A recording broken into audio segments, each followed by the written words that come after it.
ఎంతోమంది మళ్ళీ కేవలం నిరసన తెలియజేస్తున్నందుకే జైలు పాలయ్యారు. ఆ తర్వాత రకరకాలుగా ఈ డిఫెన్స్ ఆఫ్ ఇండియా రూల్స్ అనేటువంటిది, ఈ చట్టం అనేటువంటిది రకరకాల అవతారాలు ఎత్తుతూ వస్తుంది. ప్రివెంటివ్ డిటెన్షన్ యాక్ట్ అయింది, మీసా అయింది, ఇప్పుడు లాస్ట్ స్టేజ్లో ఉపాలో ఉన్నప్పుడు డిఫెన్స్ ఆఫ్ ఇండియా రూల్సే చాలా ప్రమాదకరమైనటువంటి రూల్స్, అత్యంత నిరంకుశమైనటువంటి లా ఇది. న్యాయ సూత్రాలకి ఏ రకంగా కూడా సంబంధం లేనిది, దానికి భిన్నంగా ఉన్నటువంటి చట్టం అది. దాన్ని ప్రజాస్వామ్యం అనేటువంటి దేశంలో ఉండడానికి వీల్లేని చట్టం అది. ఎందుకంటే అది బ్రిటిష్ వాడు పెట్టాడు. బ్రిటిష్ వాడు పరిపాలన చేస్తున్న టైంలో ప్రజాస్వామ్యం లేదు ఇక్కడ. వాడి పరిపాలన సజావుగా సాగడం కోసం డిఫెన్స్ ఆఫ్ ఇండియా రూల్స్ పెట్టుకున్నాడు. దాంట్లో ప్రజాస్వామిక సూత్రాలు ఏమీ లేవు, న్యాయ సంబంధమైనటువంటి సూత్రాలు ఏమీ లేవు. ఒక నిరంకుశమైనటువంటి పాశవికమైనటువంటి చట్టం అది. అక్కడి నుంచి ఇప్పుడు ఎక్కడికి వచ్చిందంటే అది సరిపోలేదు. పీడియాక్ట్ సరిపోలేదు, మీసా సరిపోలేదు, ఇప్పుడు ఉపా వచ్చింది. దానికంటే ముందు రెండు చాలా దారుణమైనటువంటి చట్టాలు వచ్చాయి, నాకు గుర్తు రావట్లేదు. ఆ టాడా ఫోటో ఉన్నట్టుంది, ఫోటో కూడా తీసారా? అంటే సరిపోలేదు వాళ్ళకి. టాడా చాలా విపరీతమైనటువంటి చట్టం. అసలు కారణాలు చెప్పకుండా అరెస్ట్ చేసిన వాడికి కారణాలు చెప్పకుండా జైల్లో పెట్టవచ్చు, బెయిల్ నిరాకరించవచ్చు. ఫోటో కూడా ఉంది. అసలు ప్రధాన సూత్రం ఏంటంటే అరెస్ట్ చేసిన వ్యక్తిని ఎందుకు అరెస్ట్ చేయాలో చెప్పమని క్రిమినల్ ప్రొసీజర్ కోడ్ చెప్తుంది, మన రాజ్యాంగం చెప్తుంది. రాజ్యాంగం మీద పాలకులకు ఎవరైనా నమ్మకం ఉంటే అరెస్ట్ చేయను. నీకు ఇష్టం వచ్చినటువంటి వాళ్ళు, ఇష్టం లేనటువంటి వాళ్ళు అరెస్ట్ చేయను. ఏ కారణం చేత అరెస్ట్ చేస్తున్నా మాత్రం చెప్పాలి, ఎందుకు అరెస్ట్ చేస్తున్నా మాత్రం చెప్పాలి. అది చట్టం. నువ్వు ఏర్పాటు చేసినటువంటి చట్టాల మీద నీకే గౌరవం లేకపోతే ఒక పౌరుడికి ఎందుకు గౌరవం ఉండాలి? చట్టవిరుద్ధమైనటువంటి పరిపాలన చేస్తున్నటువంటి ప్రభుత్వాన్ని చట్టవిరుద్ధంగా వ్యతిరేకించే అధిక హక్కు ప్రజలకు ఉండదా? ప్రభుత్వానికి ఉంటుందా? కారణాలు చెప్పకుండా అరెస్ట్ చేయడం, అవసరం లేకుండా చంపేయడం, చంపిన వ్యక్తి ఎవరో చెప్పకపోవడం, ఎందుకు చంపుతున్నావో తెలియజేయకపోవడం,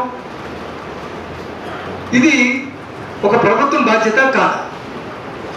సో వీటన్నిటిని కూడా దేన్ని కూడా లెక్క చేయకుండా ఎంత తీవ్రమైనటువంటి దశకు చేరుకున్నదంటే పాలకులు ఇప్పుడు ఉపా అని పెట్టారు. ఉపా కూడా సరిపోవట్లేదు వాళ్ళకి. ఆపరేషన్ గ్రీన్ హ్యాండ్ పెట్టారు, కోబ్రాలు ఒకటి పెట్టారు. ఆ కోబ్రాలు కూడా సరిపోలేదు. కోబ్రా అంటే తాచుబాబులు ప్రజల మీద కుదిలేరు.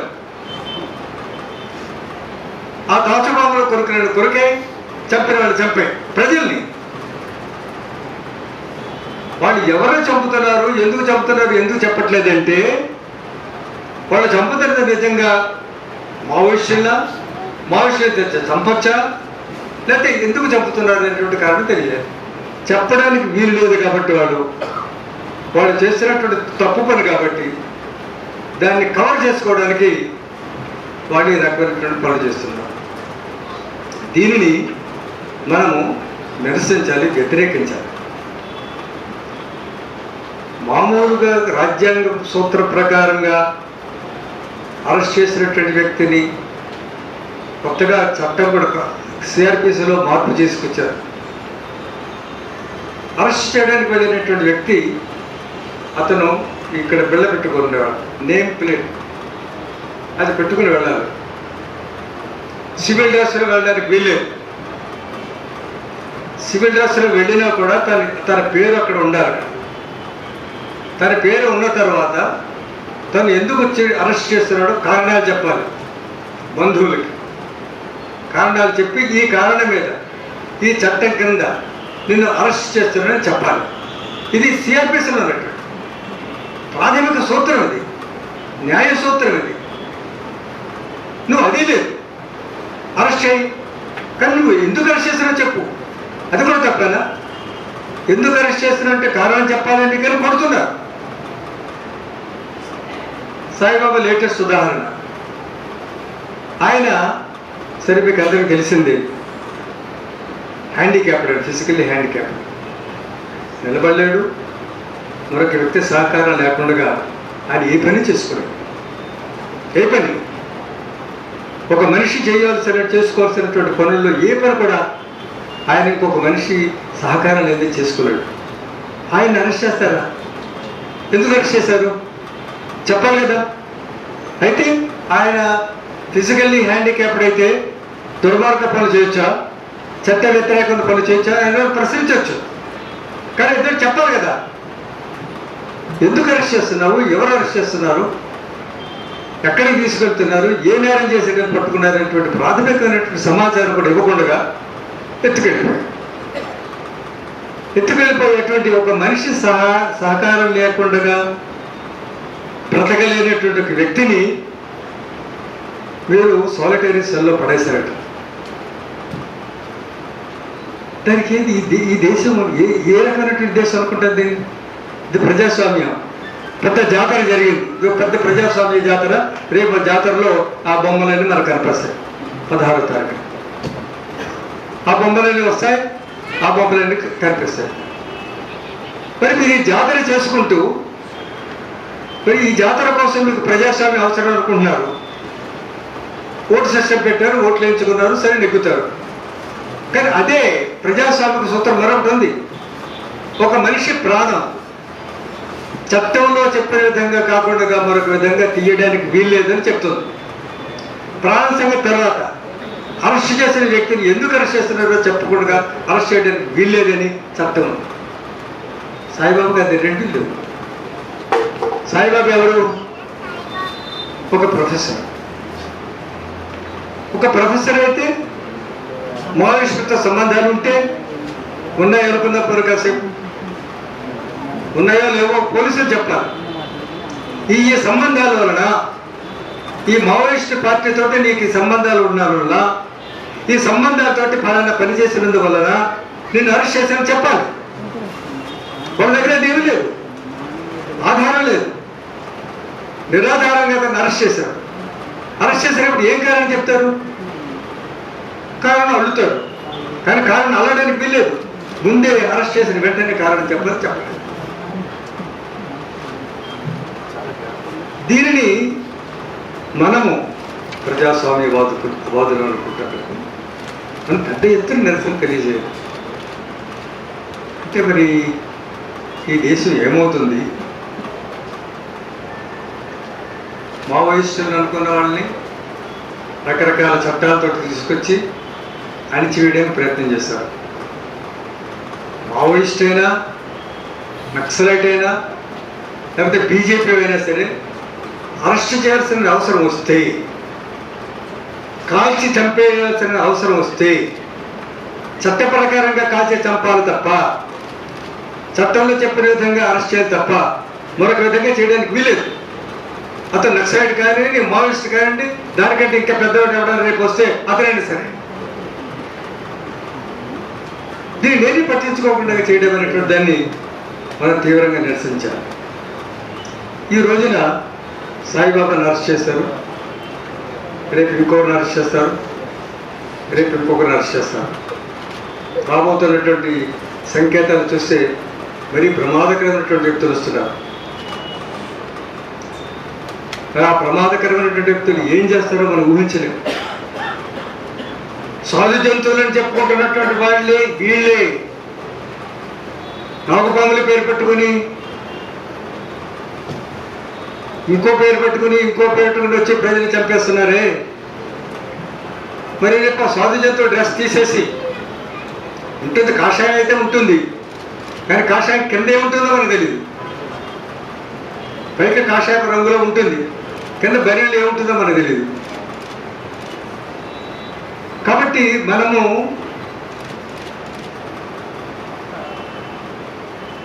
అందరూ కలిసి ఒక సమైక్యమైనటువంటి పోరాటం చేయకపోతే ప్రజల్ని రక్షించేవాడు ఎవరు ఉండరు. ప్రజల్ని ఎందుకంటున్నంటే ఇవాళ గ్రీన్ హంట్ పేరు మీద చంపుతున్నది ఎవరిని? నక్సలైన్ కాదు, మావోయిస్టులు కాదు. మావోయిస్టులు చంపితే పలానా మావోయిస్టు పలానా పని చేశాడు అని చెప్పడు. ఆదివాసిని చంపేసి ఏ కారణం చేతనే కానీ వీళ్ళు చెప్పుకుంటున్నారు, వాళ్ళు చెప్పుకుంటున్నారు. ఎవరి ముందు చంపారు ఇప్పుడు మనం తేల్చి చెప్పడం కష్టం. చంపుతున్నారు కాబట్టి వాళ్ళు చంపుతున్నారు, వీళ్ళు చంపుతున్నారు. చంపితే ఈ చంపడం అనేటువంటిది ఎంత దూరం పోయింది? మామూలు పోలీసులు చంపడం అయిపోయింది, సిఆర్పిఎఫ్ దళాలు వచ్చి చంపడం అయిపోయింది. ఇవన్నీ సివిల్ పోలీస్ సర్వీస్. ఇప్పుడు డైరెక్ట్గా మిలిటరీ దిగిపోయింది. డైరెక్ట్గా మిలిటరీ పౌరుల మీదకి రావడానికి వీలేదు. మిలిటరీ ఆపరేషన్స్ అన్నీ కూడా ఎనిమి కంట్రీ మధ్య చేయాలి, ఎనిమి పీపుల్ మధ్య చేయాలి, ఎనిమి సరిహద్దు దగ్గర చేయాలి.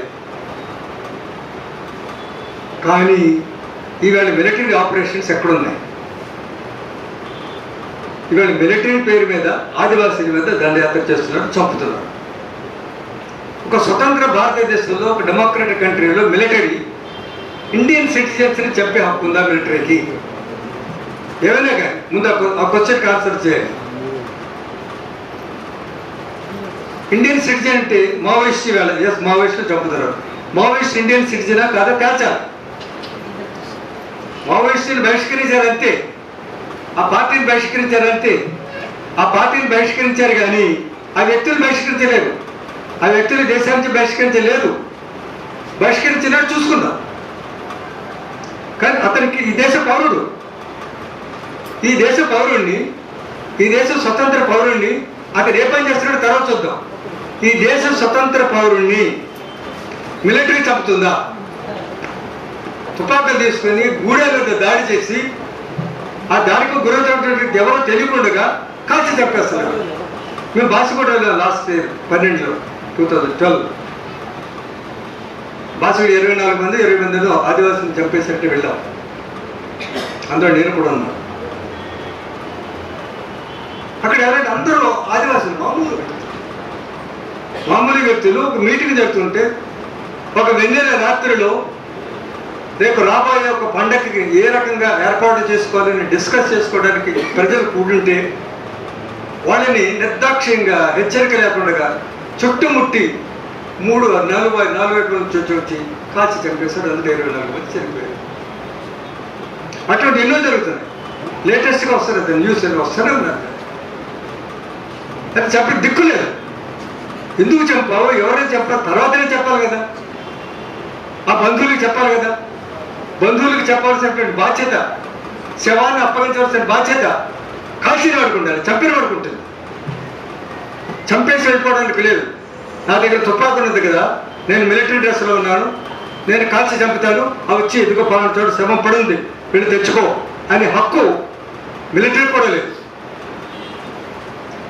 మిలిటరీ కూడా ఎనిమిదిని చంపినప్పుడు ఆ శవానికి మర్యాద చేస్తాం యుద్ధంలో. మనం చేసే మర్యాద ఏంటి? ఇదా? కాబట్టి ఈ మిలిటరీ ఆపరేషన్స్ వచ్చేసి అన్నీ అయిపోయినాయి. ఆపలేకపోతున్నారు, ప్రతిఘటనను ఆపలేకపోతున్నారు, నిరసనను ఆపలేకపోతున్నారు. ఇప్పుడు ఇక్కడ డైరెక్ట్ మిలిటరీని దించి చంపుతున్నారు. మిలిటరీ కూడా సరిపోకపోతే మానవరహిత విమానాల్ని పంపించి బాంబులు వేసి చంపుతున్నారు. ఏరియాస్ని కాల్చి పారేస్తున్నారు. అంటే మొత్తం దీన్ని బట్టి నాకు అనిపిస్తున్నది ఏంటంటే, దేనికైనా సరే ప్రతిఘటన, తిరుగుబాటు అనేది ఈ రోజుల్లో కొని ఆదివాసుల్లో కనిపిస్తున్నది ప్రభుత్వానికి. మిగతా అందరూ కూడా ఈ ప్రతిఘటన నిరసన అనేటిది తెలియజేసి పెద్ద ఎత్తున తెలియజేసే పరిస్థితులు లేకపోయే మనం అందరం లేకపోయేటప్పటికీ ఆ నిరసన తెలియజేస్తున్నటువంటి బయట ఆ అడవిలో ఉన్నటువంటి వాళ్ళ మీద పడ్డారు. మరి వాళ్ళు ఎందుకోసం ఆ ప్రాణాలు బలిస్తున్నారు? వాళ్ళు ఎందుకోసం వీళ్ళు వెళ్ళి అక్కడ వాళ్ళు చంపేస్తున్నారు? ప్రజల సంపదను కాపాడుతున్నారు కాబట్టి, కాపాడాలని కోరుకున్నది కాబట్టి, అది నీరు కావచ్చు, లేకపోతే అడవి కావచ్చు, లేకపోతే ఖనిజాలు కావచ్చు, లేకపోతే ఇంకోటి కావచ్చు. ప్రజల సంపద విస్తారంగా విపరీతంగా అడవుల్లో దొరుకుతున్నది కాబట్టి చాలా ఖరీదైనట్లు. అది బహుళ జాతి సంస్థలకు పనికొస్తుంది కాబట్టి, బహుళ జాతి సంస్థలకు పనికొచ్చే సంపదని ఎత్తుకుపోవడానికి ఆదివాసులు అడ్డంగా నిలబడుతున్నారు. చంపితే చెప్పు, కానీ ఈ సంపదను మాత్రం ఎత్తుకెళ్ళడానికి వీల్లేదని అంటున్నారు. ఆ సంపద ఎక్కడైతే తరలించాలంటే ఆదివాసుల్ని చంపేది. అంతే సింపుల్ ఈక్వేషన్. వాళ్ళు అందుకే చంపుతున్నారు. దీనిని మరి ప్రజాస్వామ్యవాదులను మనం ఏం చేయాలి? ఒక పెద్ద ఎత్తున ఉద్యమం రావాల్సింది. మరి ఏ రూపంలో వస్తుందో ఎలా వస్తుందో తెలియదు, కానీ దీనికోసం ఎంతమంది చనిపోతారో నేను చెప్పలేను. కానీ తీవ్రమైనటువంటి నిరసన ఉద్యమం రావాల్సిందే, తీవ్రమైనటువంటి ప్రతిఘటన ఉద్యమం రావాల్సిందే. వాడు మిలిటరీని దిప్పనివ్వండి, మిలిటరీ కంటే ఇంకా మించింది ఏమీ లేదు.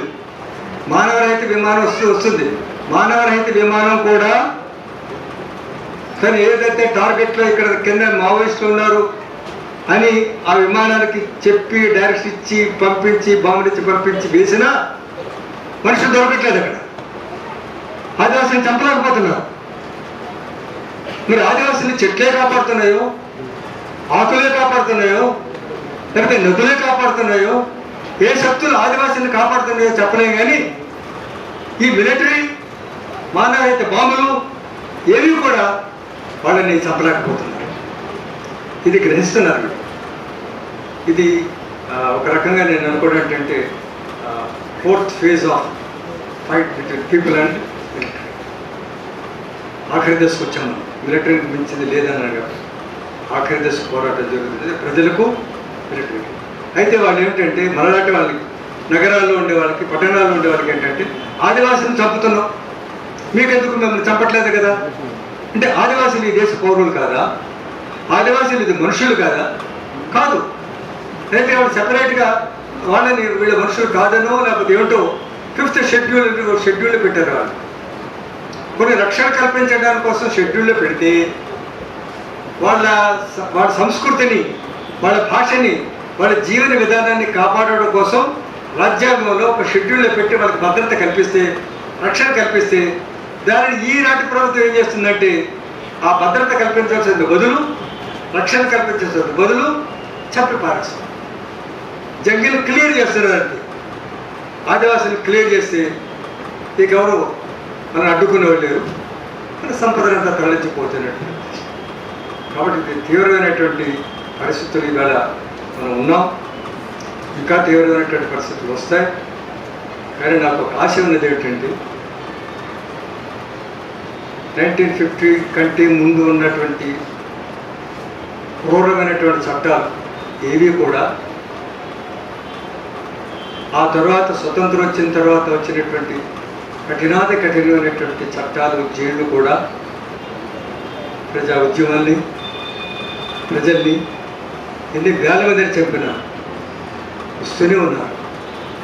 ప్రజల తరఫున వస్తూనే ఉన్నారు. ప్రజల ఆకాంక్షలు తీర్చడానికి ప్రాణాలు అర్పిస్తూనే ఉన్నారు.